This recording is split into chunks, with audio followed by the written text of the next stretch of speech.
mengandung zat beracun yang menghilangkan oksigen dari air tanpa merusak lingkungan.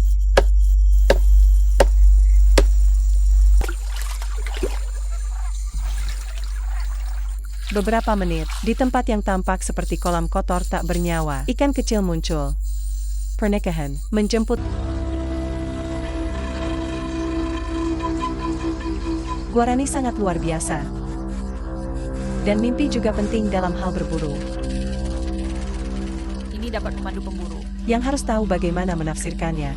Bermimpi jatuh cinta atau melihat seorang wanita adalah tanda keberuntungan. Sementara memimpikan orang mati adalah tanda bahaya. Tidak pernah ada jalan atau jalan raya di wilayah mereka. Hanya sungai-sungai kecil yang memberi makan napo. Telah menghubungkan beberapa desa dengan yang lain.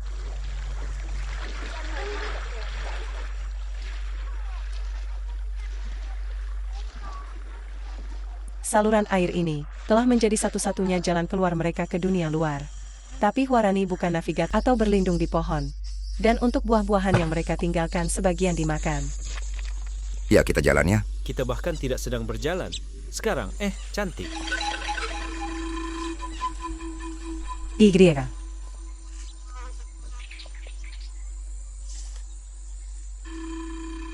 Apa? Pancing dengan tiruan suara.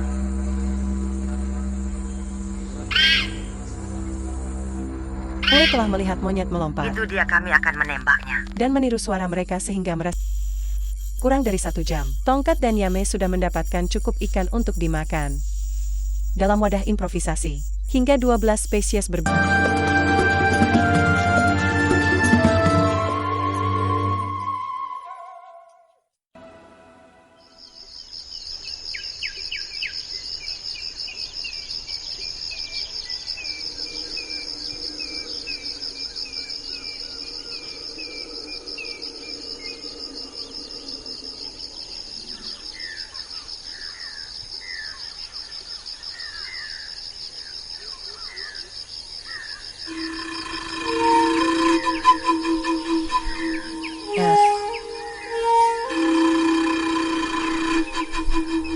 Tidak ada apa-apa.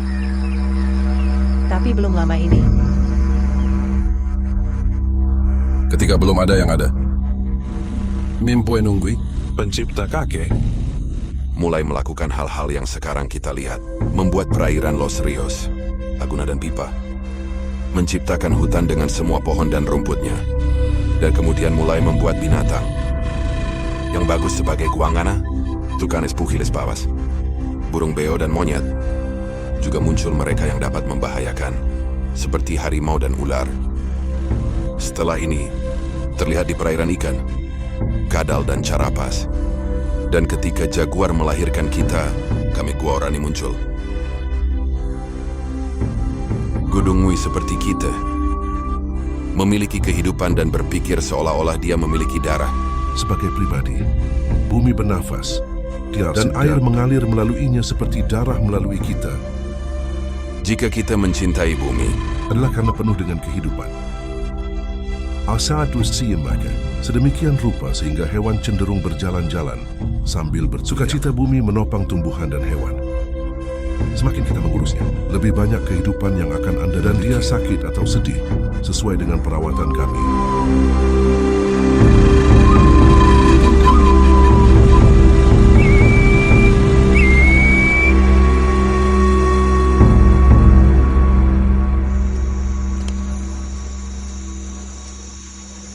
Tidak ada apa-apa.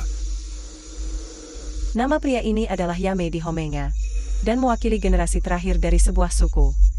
Guarani yang sayangnya telah dikutuk untuk menghilang. Nem tinggal bersama keluarganya di Nenkipari, pemukiman kecil di tepi sungai Shiripuno.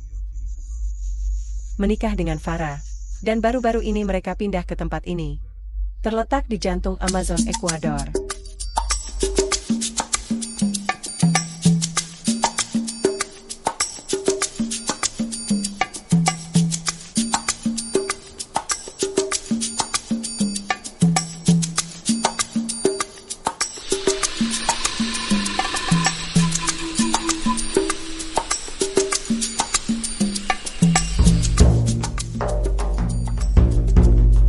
Guarani adalah kota dengan hanya 1.500 anggota. Embargo Idosa. Ketenaran dan signifikansi mereka adalah, setidaknya selama 1 abad, jauh di atas sensus numeriknya. Sampai 30 tahun yang lalu, telah memiliki untuk tetangga mereka, lebih hantu dari karakteristik manusia. Menguasai perpanjangan hutan sekitar 20,000 km2. Menjaga desa-desa yang jauh lebih besar tetap terkendali. Bahkan untuk yang maha kuasa, perusahaan minyak dan pemerintah nasional itu sendiri. Terlepas dari semua ini, masih pahlawan yang sempurna. Guarani tidak punya masa lalu dan sejarah. Muncul seolah-olah dari malam waktu. Sebagian besar Guarani menetap di hutan yang membentuk Taman Nasional dari Yasuni Cadangan. Terletak di bagian timur Ekuador, di Provinsi Napo dan Pastaza. Menempati 1 juta hektar hutan hujan tropis dari lembah Amazon Ekuador.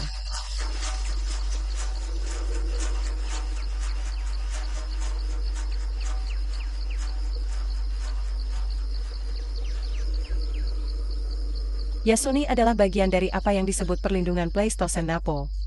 Menjadi salah satu dari 10 tempat dengan tertinggi keanekaragaman hayati planet ini. Ekosistem Amazon dan terutama hutan hujannya dianggap sebagai salah satu suaka tumbuhan dan hewan terpenting di dunia, lebih kaya dan lebih kompleks. Fitur terpentingnya adalah keberadaan yang produktif, flora dan fauna.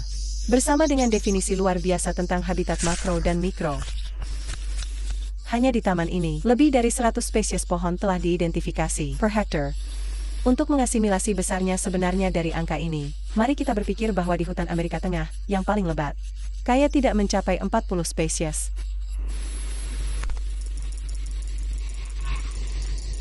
Oh no.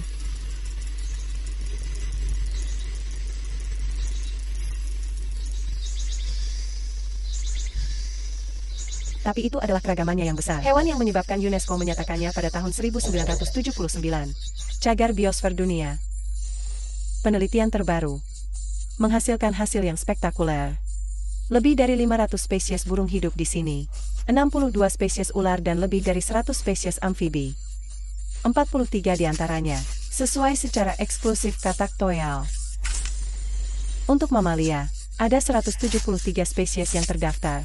Meskipun diperkirakan ada lebih dari 200, yang akan sesuai dengan 70% dari semua mamalia di Ekuador.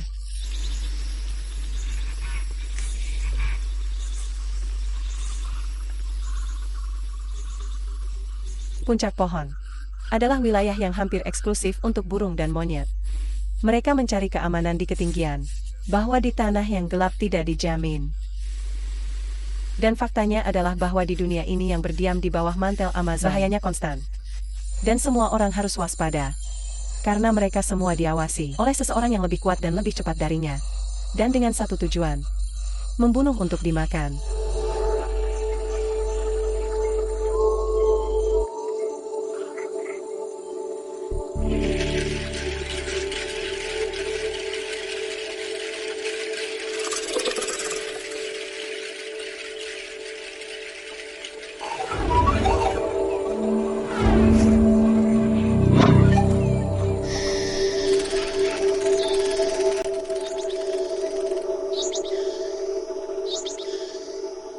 Tidak ada.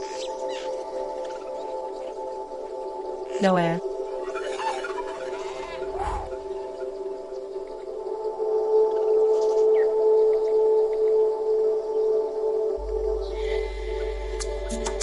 Amazon telah menjadi museum biologi. Jumlah spesies sangat banyak. Pusat kehidupan di bumi. Sebenarnya tidak ada koleksi artefak manusia untuk didekati, atau sejauh ini jumlah objek berbeda yang ada. Hutan hujan. Tidak ada perpustakaan atau jaringan komputer. Bisa berisi informasi. Disimpan dalam kromosom. Organisme yang membentuk hutan hujan tropis.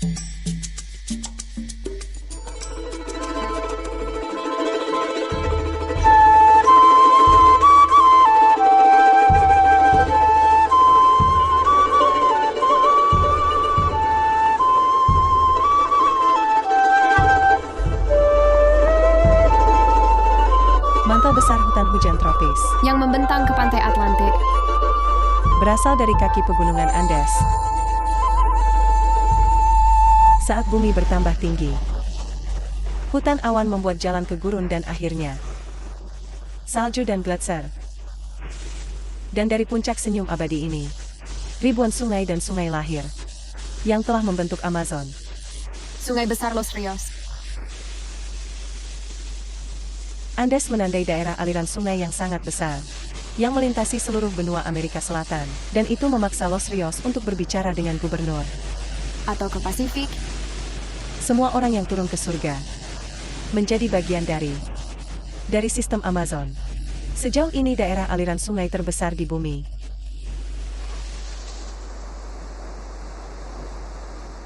Anak sungai utama sungai Amazon adalah Sungai Napo. Itu telah menandai perbatasan alami wilayah Huahorani. Ini sampai 50 tahun yang lalu. Kepemilikannya yang berdaulat atas hutan dan air.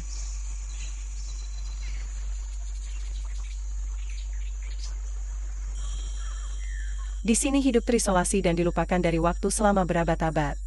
Tersebar dalam kelompok kecil atau kelompok keluarga. Tidak pernah ada jalan atau jalan raya di wilayah mereka. Hanya sungai-sungai kecil yang memberi makan Napo telah menghubungkan beberapa desa dengan yang lain.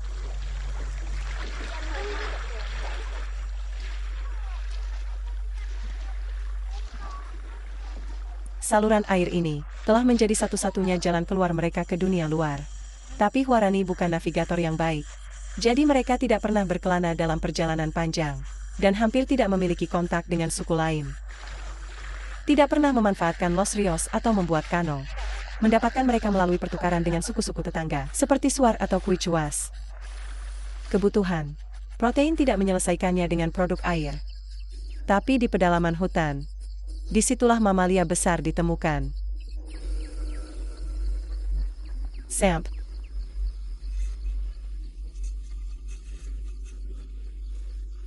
Sekitar 1 tahun yang lalu, Miame dan keluarganya tinggal di Kwehuiriono, salah satu pemukiman terpenting di Sungai Shiripuno, anak Sungai Napo. Tapi sumber daya alam sedang habis, dan tidak cukup untuk memberi makan kepada lebih dari 160 anggota yang membentuk komunitas. Jadi Yame memutuskan untuk berpisah, dan menetap di pemukiman baru, yang berjarak 2 hari berjalan kaki dari pria mana yang akan pergi atau tidak.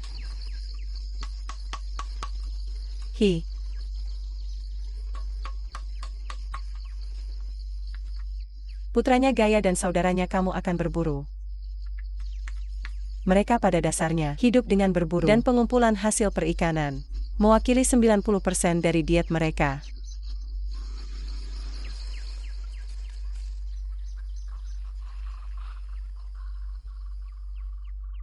Di dalam gubuk mereka menyiapkan senjata mereka.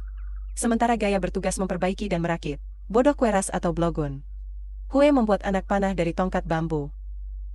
Yang padaku sementara itu terus berbicara, menghitung 1001 pertempuran hari-harinya, di mana dia adalah pemburu terbaik yang menghasilkan susu. Atau tidak, Gala dan Faye mendengarkan untuk kesekian kalinya dan pasrah. Cerita lama yang sama. Saat ini, sebagian besar anak muda telah menggantikan masa bodok kueras dengan senapan dan senapan. Dan hanya yang lebih tua yang terus berburu bersama mereka. Sebiwa.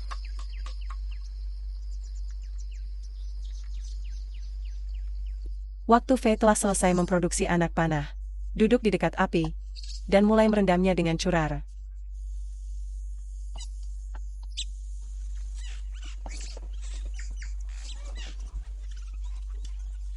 Curare adalah racun yang kuat dan mematikan, yang melumpuhkan sistem saraf, memblokir otot diafragma. Akibatnya hewan itu sesak napas.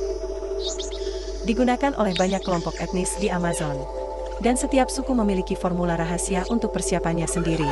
Beberapa menggunakan katak dan racun ular sebagai alas. Meskipun Guarani melakukannya dengan akar maracure, tanaman yang sangat beracun.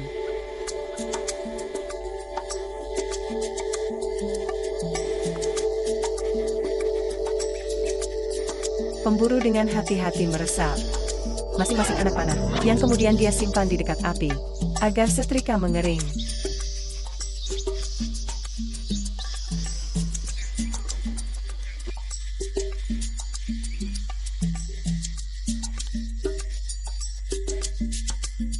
Langkah selanjutnya adalah menempatkan di setiap bahu bola besi untuk menutup bodoh kuera.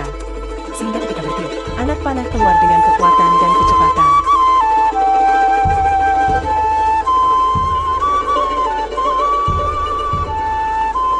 Akhirnya Hue menggunakan rahang Pi untuk membuat takik di akhir dengan keriting.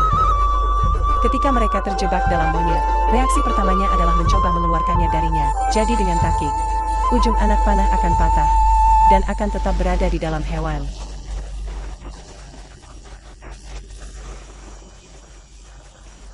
Aku mengirimimu kucing-kucing-kucing. Miame menyiapkan tombak. Setiap kali mereka meninggalkan rumah, tombak dihiasi dengan pewarna merah yang mereka ekstrak dari ahwenca, benih yang sangat dihargai oleh Guarani. Karena mereka juga menggunakannya untuk ornamen tubuh mereka. Serta Kurare, ahwenca digunakan oleh beberapa suku Amazon.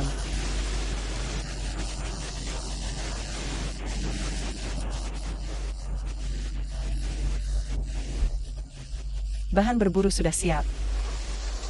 Hanya tinggal memeriksa bahwa bodoh kueras tidak tersumbat atau bengkok. Karena dia keluar dari gubuk dan memilih pelawak, batang pohon. Terletak sekitar 20 m jauhnya. Menembak dengan pistol adalah hobi. Lebih disukai oleh Guarani, yang terus memasang taruhan. Untuk melihat siapa yang memiliki tujuan terbaik.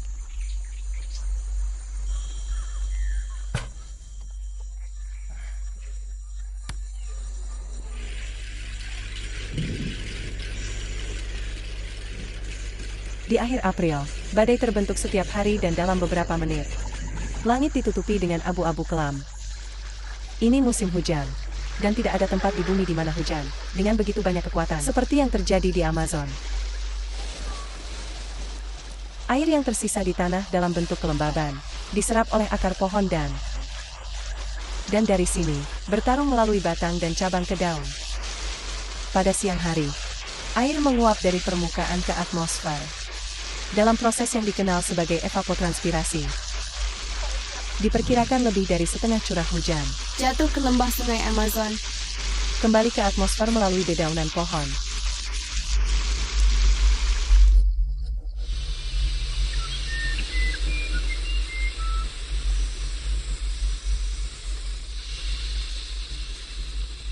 Keesokan paginya Yame, putra bungsunya Moiue dan Gaia, meninggalkan Nengki Pari dan pindah ke hutan.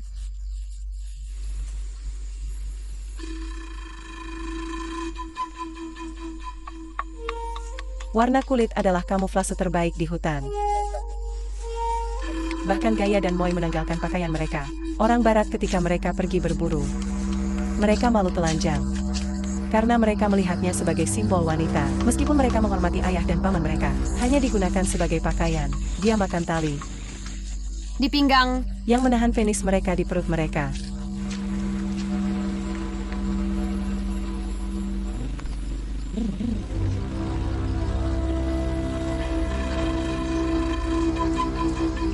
Guarani sangat luar biasa. Dan mimpi juga penting dalam hal berburu. Ini dapat memandu pemburu. Yang harus tahu bagaimana menafsirkannya. Bermimpi jatuh cinta atau melihat seorang wanita adalah tanda keberuntungan. Sementara memimpikan orang mati adalah tanda bahaya. Untuk menghindari nasib buruk, perburuan harus dilakukan 2 hari setelah tidur yang buruk. Tapi mereka punya yang bagus, maka mereka harus segera pergi.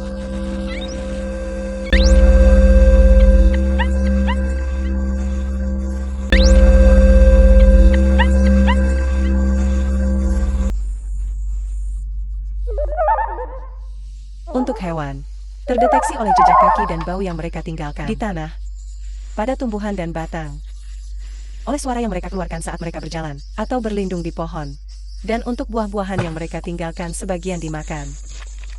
Ya, kita jalan ya. Kita bahkan tidak sedang berjalan. Sekarang, cantik. Y.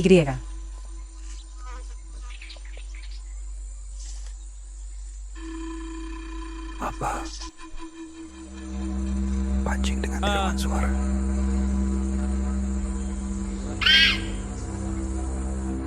Hue telah melihat monyet melompat Itu dia, kami akan menembaknya. dan meniru suara mereka sehingga merespons dan dapat menemukannya.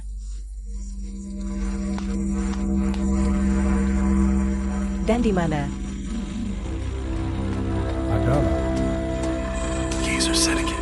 Pemburu telah menemukan keluarga Corongos. Siapa yang akan menembak atau kita bersamaan? Cobalah untuk mengalihkan perhatian mereka dan menjaga mereka tetap dekat. Gaya menyiapkan anak panah untuk adik laki-lakinya. Siapa yang akan bertanggung jawab atas penembakan? Putih tidak sederhana.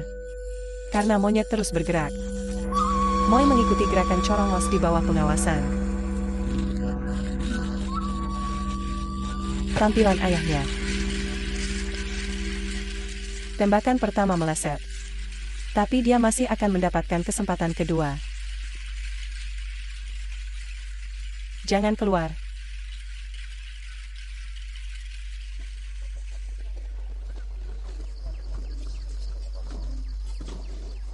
Sementara 4 pemburu masih mencoba menembak jatuh beberapa monyet, wanita tetap tinggal di desa, dalam perawatan anak-anak kecil dan dengan pekerjaan rumah tangga.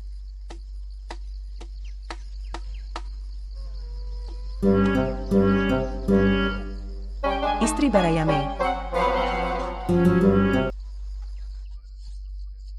sedang membuat mainan dari cambira, serat sayuran, dengan mana mereka membuat keranjang dan jaring ikan.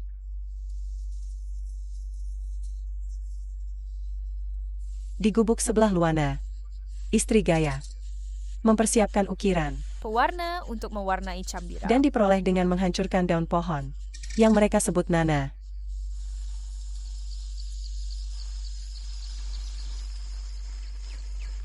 Jangan berhenti menjadi miskin, mereka menipu saya. Diukir seperti salju. Juga menggunakannya untuk mengecat tubuh mereka, terutama wanita. Itu adalah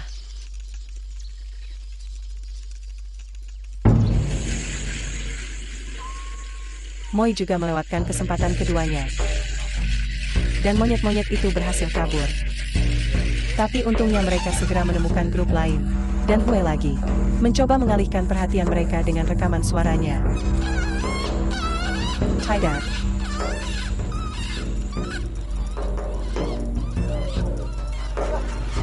Tidak, sekarang perlu untuk mengamankan tembakan. Sore ada di depan kita. Tapi kami harus melakukannya dengan cepat. Hujan mengancam dan awan menutupi langit lagi. Gaya dan Hue bertanggung jawab.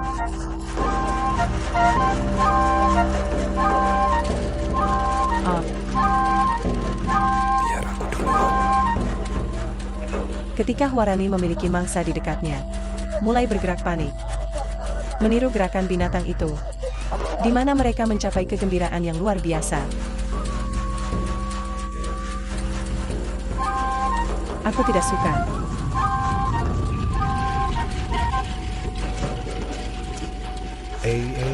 Caca.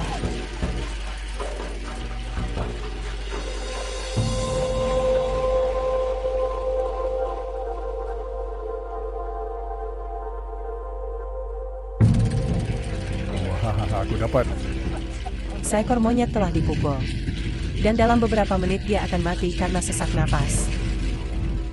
Corongo telah menjadi ketagihan di cabang. Dan Gaya harus memanjat untuk mendapatkannya kembali. Dalam hitungan detik badai sedang mengunduh ulang dengan kuat.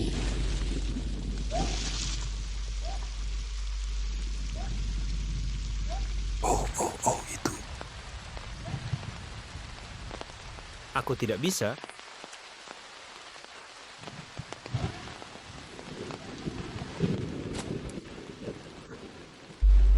Ayam jantan. Melempar monyet ke siapa dengan cepat. Mempersiapkannya untuk transportasi. Hujan semakin deras dan malam semakin turun. Mereka masih memiliki jalan yang baik ke Nankipari. Dan mereka tahu bahwa berjalan di malam hari di hutan mungkin berbahaya. Esai warning, pertimbangkan waktu terbaik untuk pulang adalah ketika jangkrik memancarkan suara mereka saat matahari terbenam.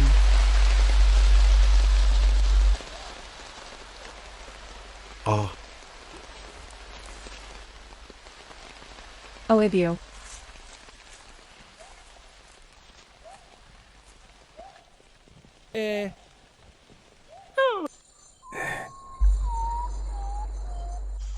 Hari ini adalah hari keberuntungan. Dalam perjalanan kembali, keluarga Corongos lainnya berada dan berhasil membunuh 3 anggotanya.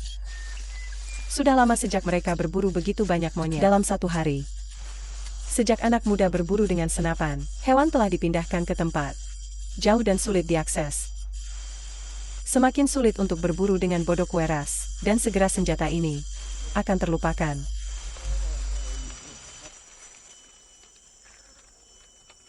Tidak ada uang yang berharga, mata orang yang menipuku sebagai keduanya. Pak. Ketika pemburu tiba di desa, perburuan dilemparkan ke tanah yang menjadi milik istri-istrinya. Guarani tidak pernah menyimpan daging dan tidak pernah tahu cara mengawetkannya. Segera setelah Anda siap, akan memakannya sampai tulangnya bersih. Bahkan jika mereka kemudian harus pergi beberapa hari tanpa mencicipi makanan ringan.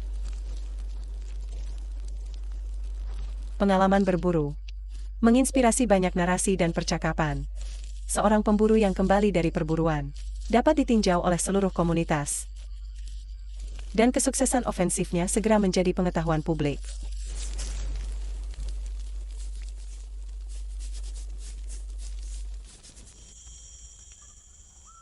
No.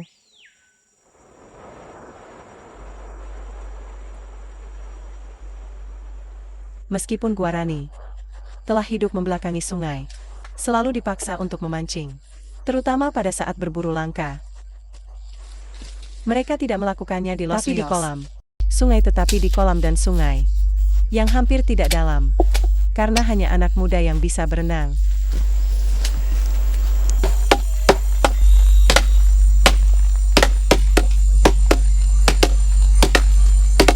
Teknik yang mereka gunakan sederhana namun sangat produktif. Sejenak meracuni air. Untuk ini mereka harus menemukan barbecue, pohon anggur liar dan tidak terlalu melimpah, mengandung zat beracun yang menghilangkan oksigen dari air tanpa merusak lingkungan.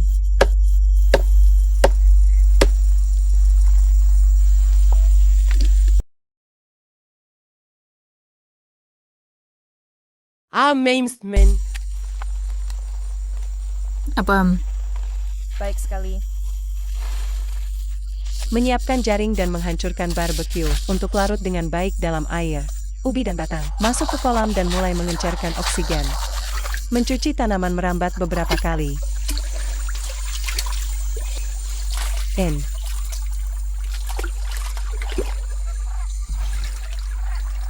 Beberapa menit, di tempat yang tampak seperti kolam kotor tak bernyawa, ikan kecil muncul. Pernikahan menjemput mereka. Hati-hati dan simpan dalam daun pisang. No.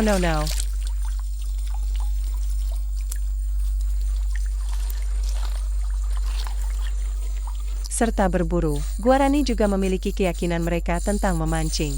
Jangan pernah makan kepala ikan, karena jika tidak, mereka tidak akan pernah memancing lagi.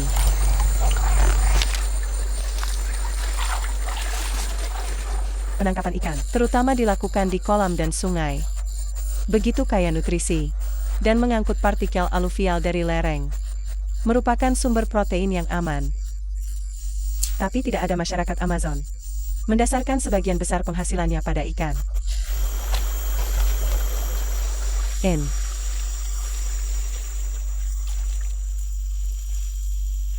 Kurang dari 1 jam, Tongkat dan Yame sudah mendapatkan cukup ikan untuk dimakan.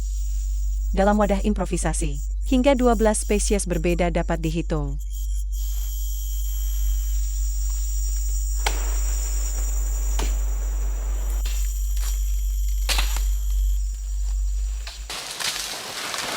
Di sana. Ua dan Cala menebang pohon. Pendidikan. Talas ini dibuat untuk membuat cakra atau ladang tanaman. Tapi selama beberapa tahun Para sekarang, Waurani. telah menemukan kayu sebagai sumber pendapatan yang baik. Menjualnya ke penebang Argentina.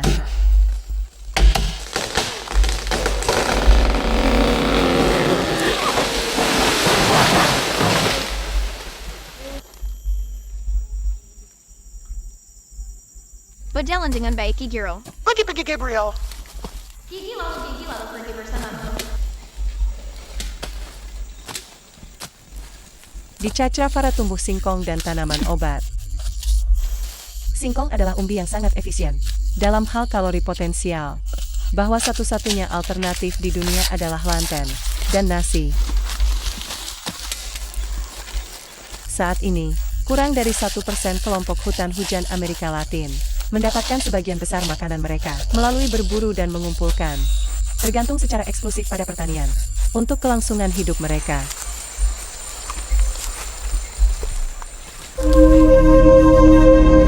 Sebelum hidup kita di hutan agak polos untuk datang jauh dari peradaban, kemajuan, dan berkembang sampai para penyadap karet tiba. Etsu, perusahaan, minyak, dan karakter dari luar hutan kami yang menghilangkan ketenangan pikiran kita. Mereka membuat kami agresif di depan setiap orang lain.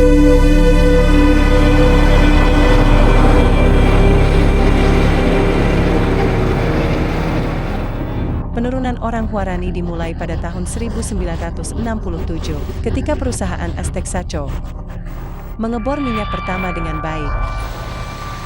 22 stasiun produksi telah dibangun sejak saat itu, 399 sumur dan lebih dari 500 km pipa minyak dengan dampak lingkungan yang suram. Dalam 32 tahun, lebih dari 70 juta liter minyak mentah, lebih dari 100 miliar liter air limbah, dengan konten yang sangat beracun, telah dipindahkan langsung ke Los Rios. 1 juta hektar hutan telah gundul dan dibakar di udara terbuka. Kepulan asap yang ekstrim mempengaruhi suatu populasi dari 300.000 penduduk asli. Banyak yang menderita penyakit kulit hingga kanker, melewati semua virus yang dibawa oleh orang kulit putih, seperti cacar, pertusis campak, wabah T, disentri dan flu. Rocio Alarcon adalah seorang endobotanis yang telah bekerja selama beberapa tahun memperjuangkan kepentingan suku asli. Jelas di belakang perusahaan minyak, di belakang perusahaan kayu, ada kelompok manusia dari negara ini yang mencari alternatif baru dan siapa yang mencari kaki tanah ini.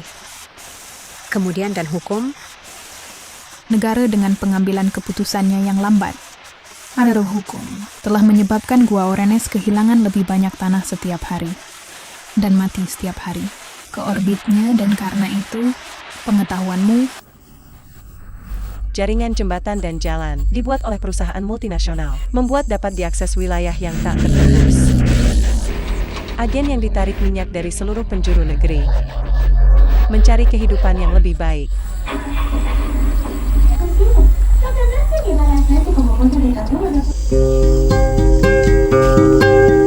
Davo adalah putra tertua dari Yame Ibara, tapi dia tidak tahu apa-apa tentang mereka selama bertahun-tahun. Dia memutuskan dengan istrinya, meninggalkan hutan, tertarik pada uang dan perusahaan minyak. Belum berhasil beradaptasi dengan kehidupan baru ini, dan merasa tersesat di antara dua dunia. Satu-satunya tempat perlindungannya adalah alkohol.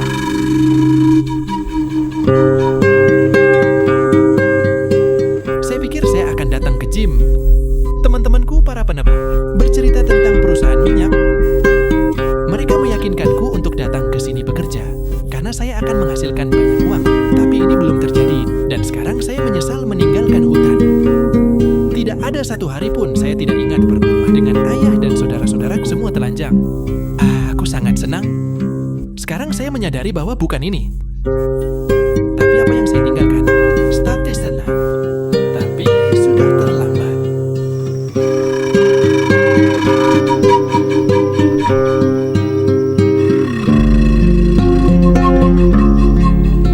Davo bukan satu-satunya Huarani yang meninggalkan hutan. Seperti dia, banyak orang lain telah memutuskan untuk mengubah hidup mereka dan mencoba keberuntungan mereka. Tetapi hanya sedikit yang berhasil beradaptasi.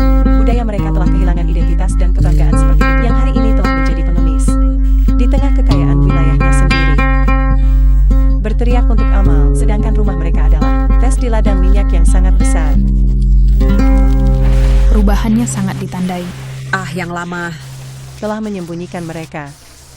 Pengetahuanmu setelah menyembunyikan cara hidup mereka, dan untuk menjangkau mereka, Anda perlu menghabiskan waktu dan energi untuk menemukan interioritas yang sebenarnya ditutupi oleh apa peradaban sekarang.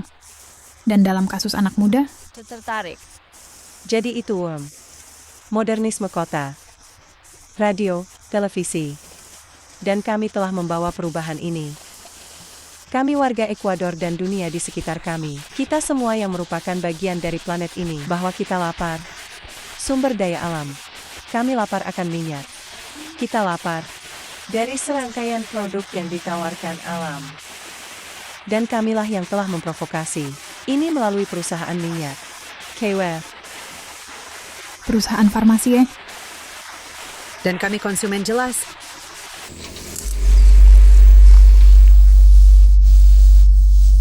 Orang tua telah mengundurkan diri, tapi masa depan apa yang menanti generasi baru?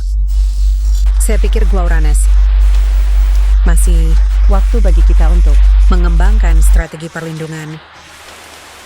Dalam 2 baris, pelindungan pengetahuan leluhur, tapi disertai dengan perlindungan hutan.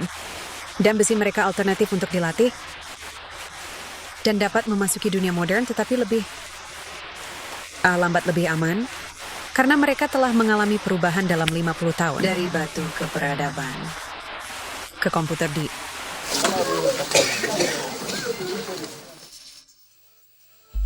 Banyak wanita muda pribumi.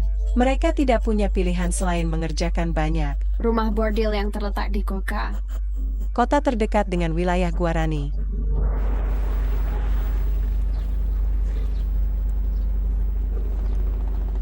Coca ditemukan di tepi kiri Sungai Napo dan mewakili kota Amazon yang khas.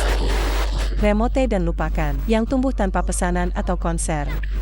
Sekilas terlihat seperti kota miskin, tapi tidak ada yang bisa lebih jauh dari kebenaran. Di sini uangnya berjalan seperti jejak bubuk mesiu. rumah bordil kantin. Ruang permainan, hotel dan restoran, memakan kapal tanker minyak yang menghabiskan beberapa bulan dalam pengasingan di pedalaman hutan. Untuk ini harus ditambahkan para penambang dan banyak personel militer yang melindungi pabrik minyak. Untuk datang ke Cook, kami biasa datang sendiri melalui sungai. Tidak ada jalan akses lain. Kami harus meninggalkan Quito, Ambato, di Ambato, Misawai. Dari sana kami mengambil kano. Dan kami datang untuk minum kopi. Kami pergi sekitar 11 pagi dan kami akan tiba jam 4-5 sore di Coca. Adalah satu-satunya cara. Kemudian pada waktunya kami tidak mencapai Cook. Giliran kami untuk tidur di beberapa titik de la Ribera di sebuah rumah di Kolon Sungai Napo karena membagi 2 sektor. Bagian dari penduduk asli yang ada di sini kiri dan di sisi kanan. Semua wilayah ini dari semua Ribera milik Aucas. Ada satu rumah pun, tidak ada satu desa pun sepanjang perjalanan ini. Karena jika ada yang berani lewat, dia akan mengekspos dirinya sendiri. Mereka sering dibunuh. Wanita sering tidak dibunuh. Laki-laki menjadi sebuah untuk membuatnya sendiri. Dan aku ingat saat itu, ketika kami di sini, Dauchas terlihat sama di sisi lain. Telanjang dan ada piket kecil tentara, sebuah hiasan.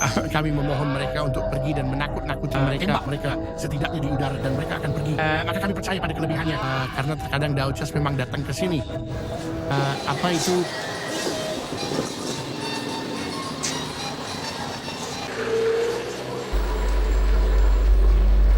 Coca juga pusat distribusi dari zat yang dibutuhkan oleh obat untuk elaborasi panggilan dan tempat istirahat untuk hewan peliharaan. Perwakilan Kolombia yang memiliki markas besar di sisi lain perbatasan.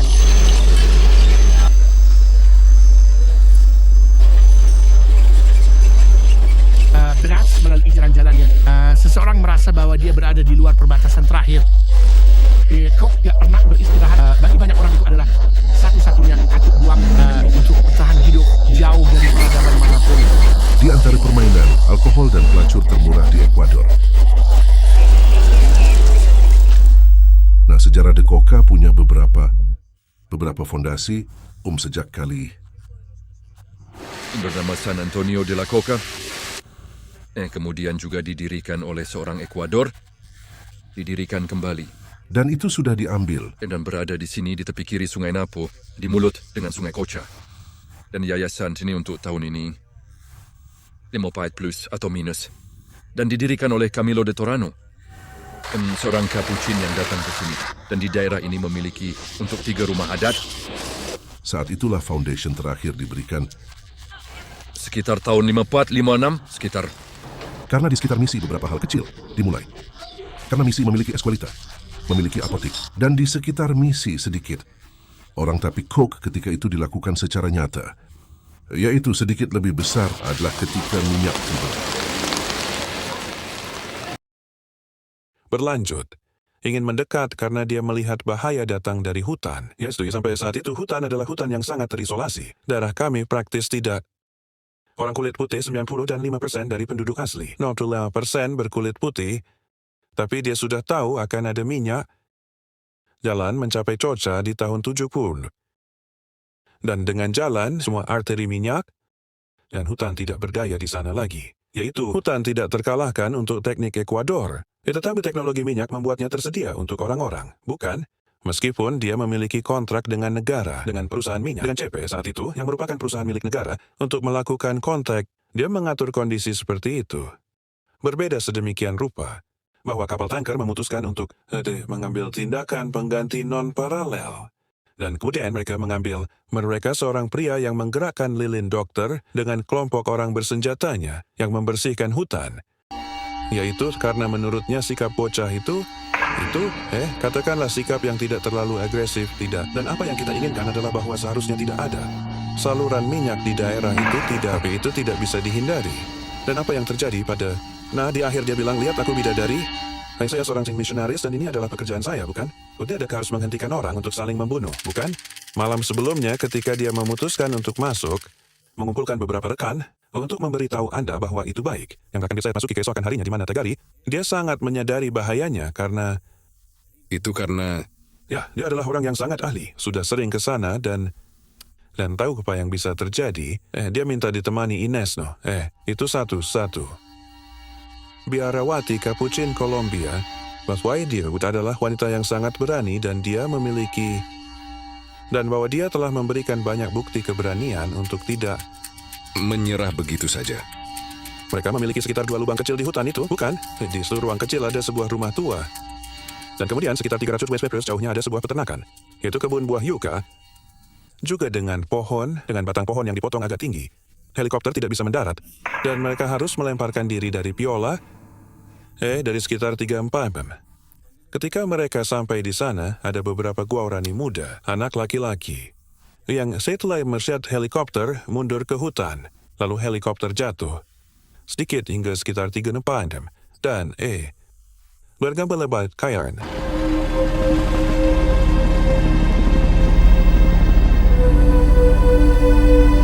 Bahwa seorang malaikat penuh dengan tombak prajurit penduduk asli. Itu adalah sesuatu yang bahkan tidak terlihat pada waktunya.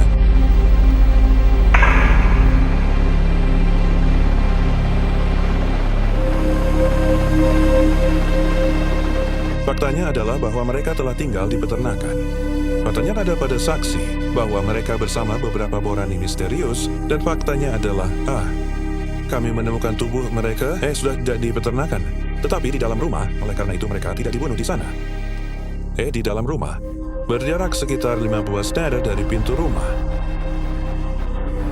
Dan Ines di Papue, di dekat pintu rumah No, beberapa tahun kemudian, salah satu teman guarani kami, teman-teman kita namanya Sayang, di salah satu serangan yang membuat ke tanah Tagairi.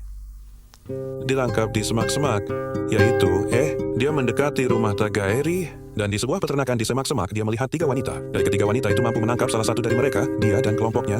Aku pergi ke rumahnya, dan saya benar-benar melihat seorang gadis kecil di sana. Untuk seorang gadis Tagairi yang namanya Omatuki. Oleh Omatuki, kami memiliki versi kematian Ines. Bahwa saya pribadi, saya pikir dalam istilah yang keren, akurat karena, pertama karena anak tidak bisa berteriak. Berbeda kata yang saya ucapkan. Jika saya tidak melihat mereka, tidak. Dan kedua, karena beberapa deskripsi mereka bertepatan persis dengan tempat kami menemukan mayat. Lihat oleh Ciru, tidak baik menurut mereka, apa yang terjadi adalah sebagai berikut. Ketika orang Yunani sedang melakukan perjalanan menemani 2 orang kulit putih. Reaksi pertama adalah salah satu keheranan. Maka tidak diragukan lagi tidak pernah terdengar bagi mereka. Ya, untuk melihat bahwa dia yang berada di luar perbatasan, dan bahwa dia juga seorang kanibal, Tahu bahasa? melakukan percakapan. Tampaknya di awal jauh, lalu mereka mendekat. Ya, faktanya mereka menjalin hubungan. Ramah beberapa jam pasti sudah berlalu. Dan praktis. Menurut gadis itu, bersiap untuk pergi. Tidak gadis mereka saat ini berada di grup. Yang lebih tua dari kelompok itu sudah tua. Bermain sudah berburu sepanjang hari. Argumen yang terjadi di grup. Wanita bilang, kami tidak ingin hidup seperti ini lagi. Mereka ini akan kembali ke kulit putih. Mereka akan menyuruh mereka untuk tidak membunuh kita lagi. Bahwa mereka tidak menyerang kita lagi, dilepas. Mereka akan membawakan kita hadiah. Baik anak muda yang pasti akan seperti yang selalu terjadi. Muncul diam-diam, dan pria-pria ini lebih tua dari mulai memberitahu kelompok mereka apa yang paling penting bagi saya dalam lagu. Siapa bilang mereka bernyanyi di sana seperti biasanya? Sebuah lagu yang mereka nyanyikan sebelum dan sesudah kematian. Itu berulang sendiri? Tidak, ini kami adalah pejuang. Kita adalah harimau, kita adalah pemburu. Kita membunuh, itu bukan bait yang berulang. Dan kemudian datang bait kedua, yang mengatakan mereka telah membunuh kakak laki-laki kita, dan mereka telah membunuh bos kita. Kita harus membalas kematiannya, bukan mereka telah meninggalkan kita tanpa kita telah pemimpin. Tinggalkan tanpa saudara. Kita harus membalas dendam. Itu bukan untuk menjadi guauranes. Ada beberapa pria dengan tombak di tangan mereka. Dan akhirnya salah satu dari mereka yang ada di belakang. Tidak, aku ada di depan. Di seluruh tubuhnya dengan tombak. Ketika pasangan saya, Jose Miguel, menyelamatkan mayatnya dan memiliki setidaknya 16 tombak tertancap di tanah. Vertikal tidak. Dan saya tidak tahu 80 atau 90 luka. Tidak masuk setelah terlalu memohon padanya untuk tidak dibunuh. Ines bersembunyi sedikit lebih jauh, dan ketika mereka kembali mereka pasti akan beberapa menit kemudian untuk membunuhnya. Mereka kembali ke rumah untuk melihat ke arah rumah, menemukan bahwa wanita itu tidak ada dan bertanya apa yang terjadi padanya. Para wanita menjawabnya, jangan bunuh dia, tinggalkan dia sendiri, dia telah pergi ke hutan dalam. Dan grup, seperti yang selalu dia lakukan setelah dia menyebabkan kematian di sana, dia melarikan diri. Dan tampaknya ketika mereka mengambil barang-barang untuk melarikan diri, ia adalah sesaat Ines tiba dari hutan dan menangis. Kata gadis itu, dan kemudian seorang pemuda datang dan berkata, saya belum membunuh cobor manapun dan kenwen-kenwen manapun, dan demi lewatinya bukan seluruh tubuh yang jongkok. Dia dengan 1,1 tombak no dan menancapkannya di tanah. Jelas bagi saya bahwa saya mengerti, benar-benar mengalami ritual pengorbanan, bukan karena dia membayar kesalahan orang lain, seperti yang sering terjadi dalam hidup, dan mereka menempatkannya di lapangan. Menurut saya, bahwa dia tidak cukup tahu tentang, karena perusahaan tidak pernah memberitahu kami seluruh kebenaran, bukan? Dan mina meledak di bawah kakinya, yang pasti, bahkan bukan dia yang memiliki pengalaman. Sudah cukup dihitung.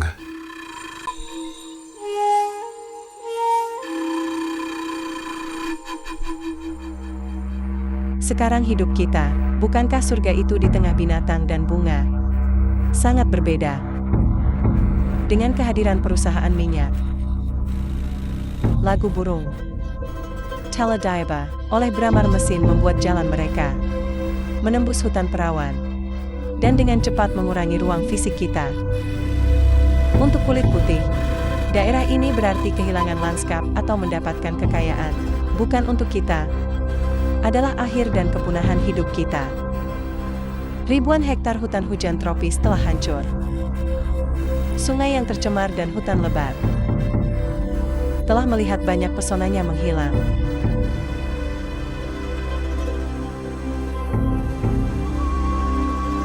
Andai saja mereka bisa untuk membiarkan kita hidup seperti yang telah kita lakukan sejauh ini, kami akan menjaga untuk terus menjadi pilar antara langit dan bumi.